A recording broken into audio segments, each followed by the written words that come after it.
1863ರ ಭಾರತ ಬ್ರಿಟಿಷರ ಆಳ್ವಿಕೆಯಲ್ಲಿ ನರಳುತ್ತಿದ್ದ ದೇಶ.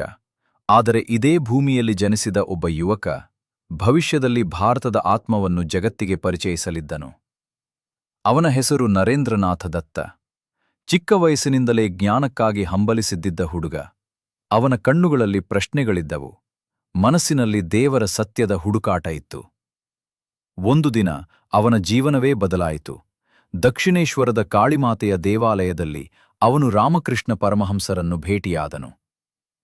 ನೀವು ದೇವರನ್ನು ನೋಡಿದ್ದೀರಾ ಎಂದು ಕೇಳಿದ ನರೇಂದ್ರನಾಥನಿಗೆ ರಾಮಕೃಷ್ಣರು ನಗುತ್ತಾ ಹೇಳಿದರು, ನಾನು ದೇವರನ್ನು ನೋಡಿದ್ದೇನೆ, ನಿನಗೂ ತೋರಿಸಬಲ್ಲೆ.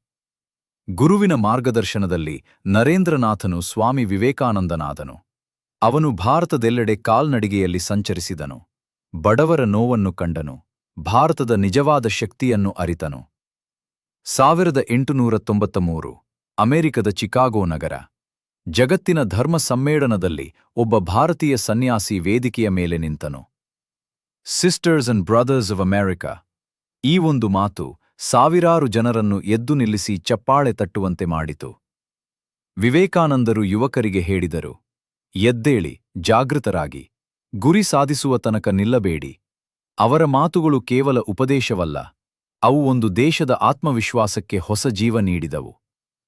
ಸ್ವಾಮಿ ವಿವೇಕಾನಂದರು ಕೇವಲ ಒಬ್ಬ ಸನ್ಯಾಸಿಯಲ್ಲ, ಅವರು ಭಾರತದ ಆತ್ಮದ ಧ್ವನಿ, ಇಂದಿಗೂ ಕೋಟ್ಯಾಂತರ ಯುವಕರಿಗೆ ಪ್ರೇರಣೆಯಾಗಿ ಬದುಕಿರುವ ಮಹಾನ್ ಯೋಗಿ.